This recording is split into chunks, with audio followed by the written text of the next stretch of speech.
Bonjour. Avant de démarrer, je vais vous lire quelques lignes sur la vibration de Alejandro Jodorowsky. Si mon énergie ne te réveille pas, je ne suis pas pour toi.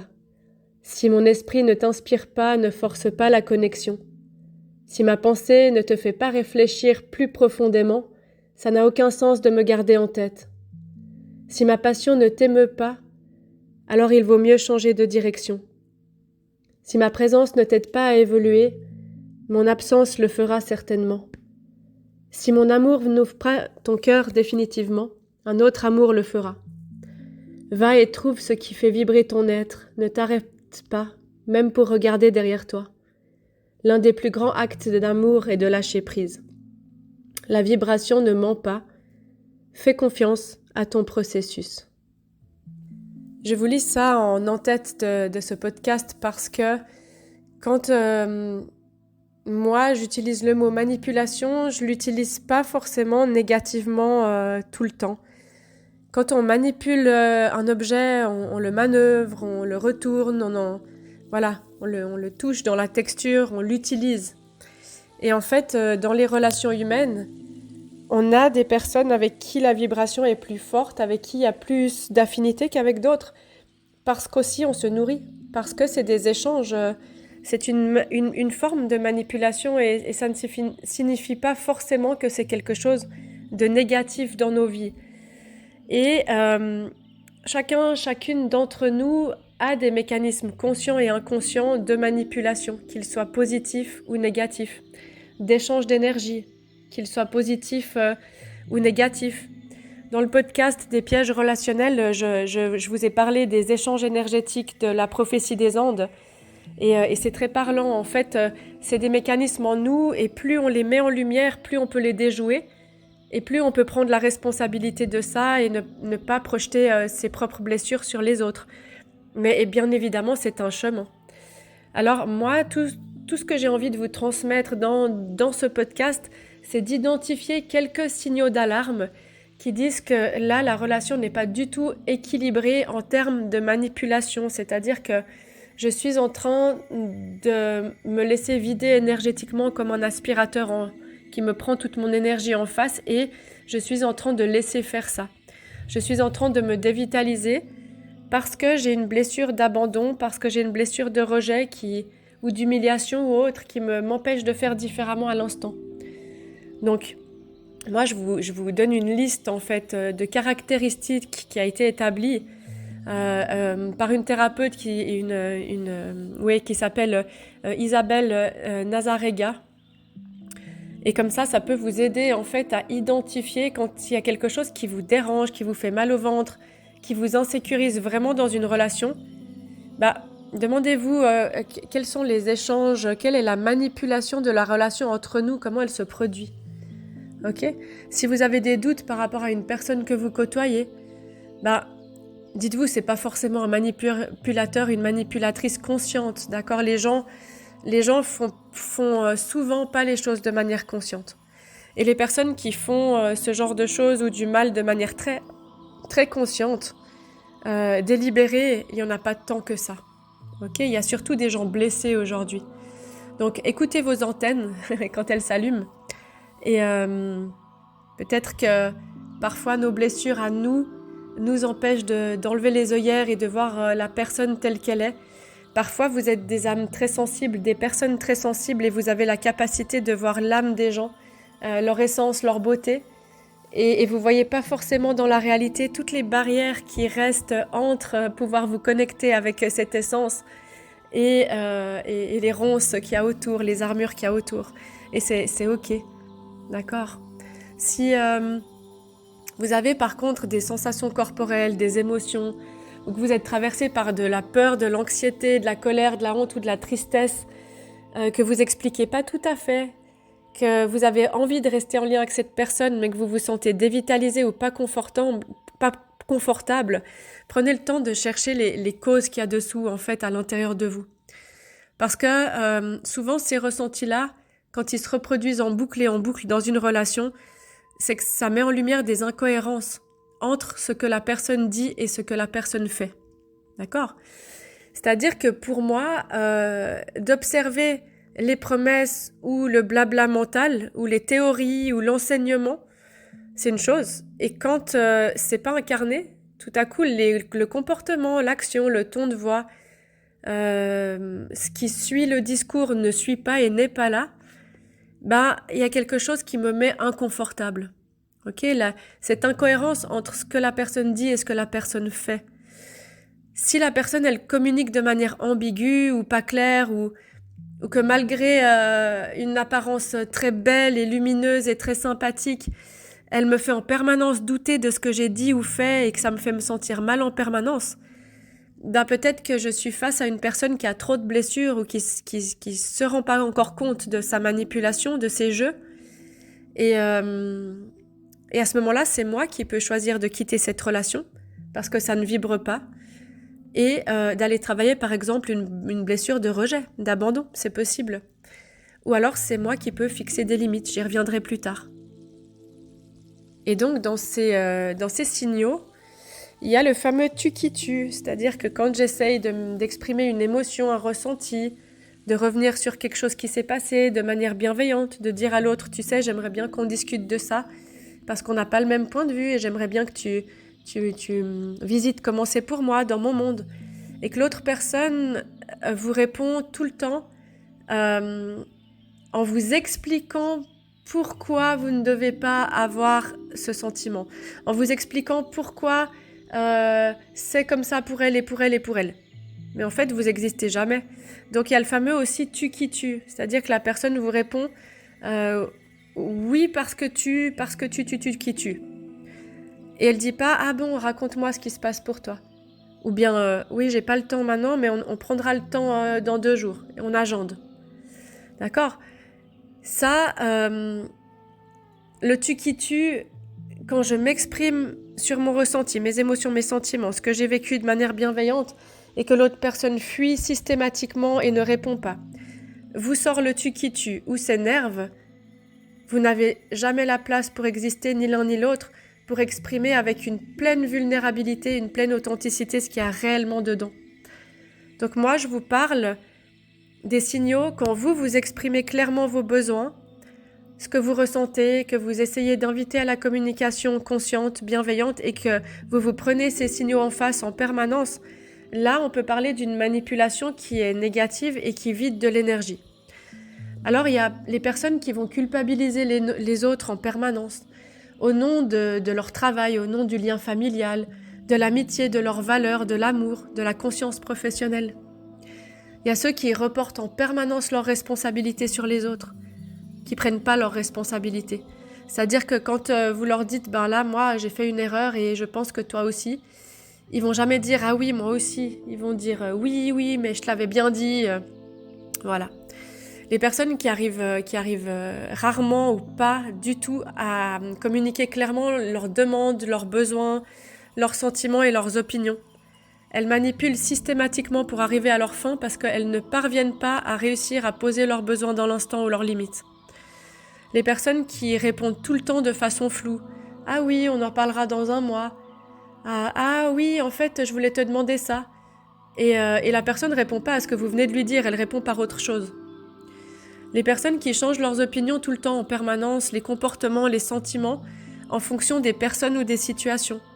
C'est ok d'être plus à l'aise avec certaines personnes dans l'intimité et dans les liens privilégiés, de se montrer et de l'être un peu moins en public, mais quelqu'un qui porte toujours un masque, un costume différent, même quand la personne est avec vous, avec les autres, le pleasant boy, d'accord, ou la pleasant girl, ça marche pas non plus, parce qu'elle fait pareil avec vous, cette personne. La personne qui invoque en permanence des raisons logiques pour déguiser ses demandes ou pour déjouer en fait les vôtres. D'accord, de vous expliquer pourquoi ça sert à rien, pourquoi de manière rationnelle, la personne qui fait l'enseignant en face en permanence. La personne qui est très exigeante, qui est tout le temps en train de renvoyer aux autres qu'ils doivent être parfaits, qu'ils n'ont pas le droit à l'erreur, qu'ils doivent changer d'avis, qu'ils doivent travailler sur eux, qui doivent tout savoir et qui doivent répondre immédiatement aux demandes. La personne qui va mettre en doute en permanence vos qualités, votre compétence, ou qui ne s'intéresse pas du tout à ce que vous faites, à ce qui vous passionne, à votre monde, et qui remet en doute aussi la personnalité des autres, qui critique sans en avoir l'air, qui se justifie en permanence de pourquoi il a dit ça, elle a dit ça, ou qui dévalorise tout le temps et qui juge beaucoup, beaucoup, beaucoup. Ok ? Et là, le point suivant, je mets des guillemets parce qu'il y a les personnes qui font faire leur message par autrui. On a tous et toutes demandé conseil à un ami à un moment donné quand on doute. C'est sain, d'accord, de demander de l'aide pour moi. Mais quelqu'un qui ne peut pas se prendre en charge et qui est en permanence en train de demander aux autres... moi, j'avais un ami comme ça qui me demandait tout le temps d'écrire ses SMS à sa place pour sa compagne. Il y a un moment donné, sa compagne, elle n'est pas en relation avec moi. Vous voyez ce que je veux dire ?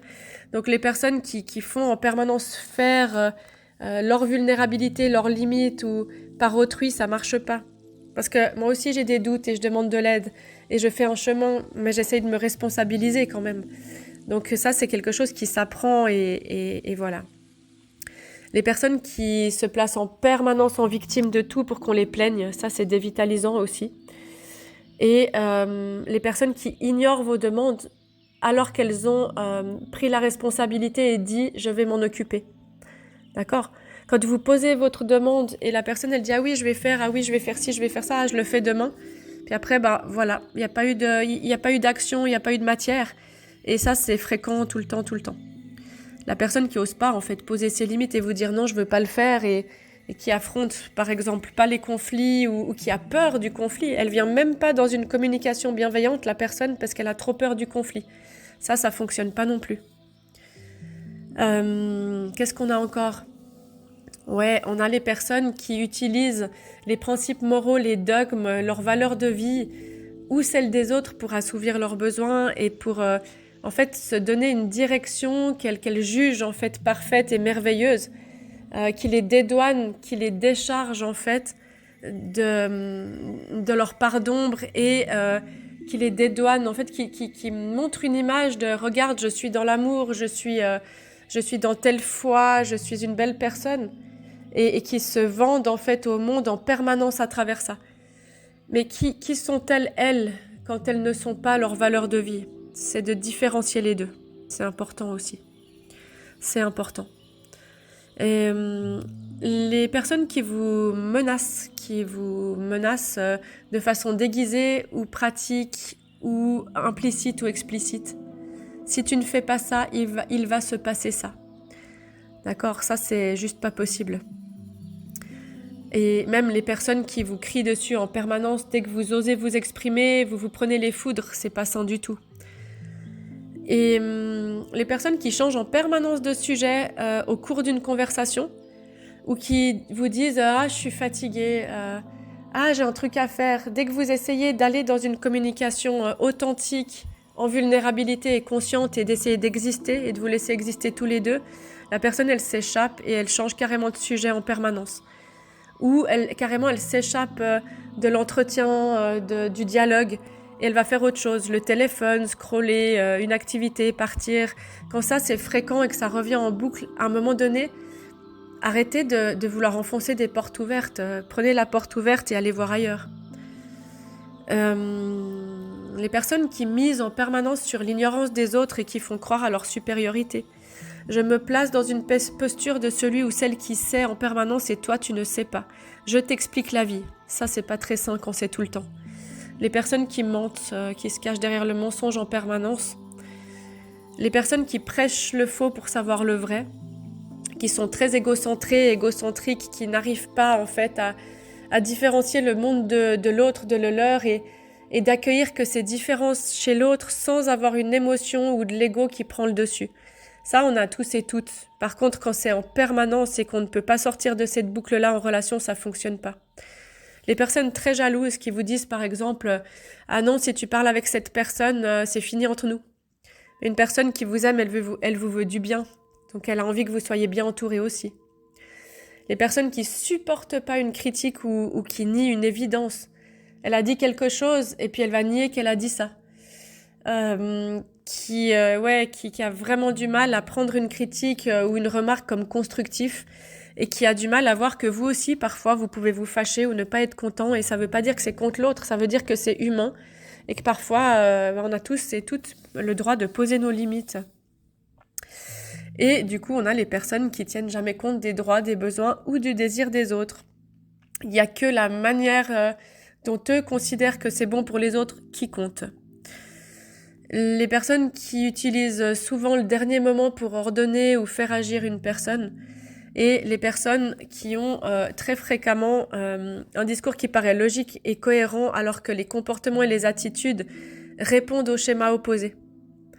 Ça, moi, je suis très sensible à ça parce que moi, je suis une personne qui a grandi en fait en observant plus la gestuelle, le ton de voix et le faire des autres que ce qu'ils disaient.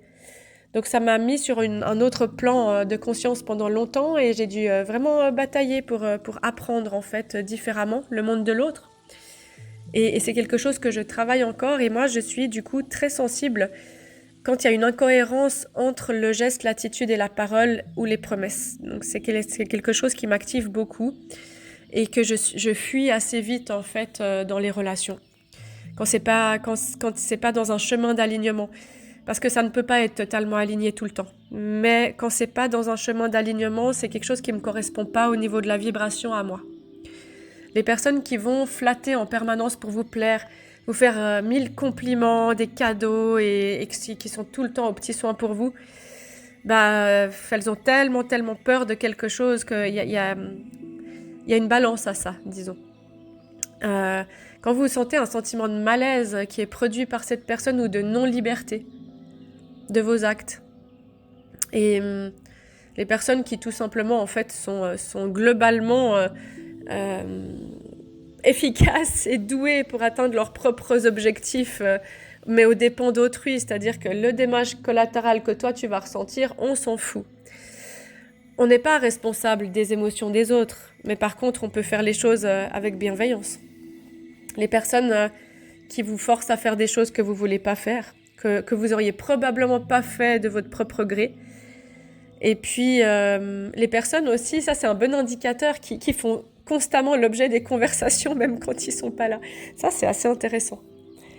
Voilà. Et puis les personnes qui vous racontent la vie des autres mais de manière négative dans la critique quand ils sont pas là.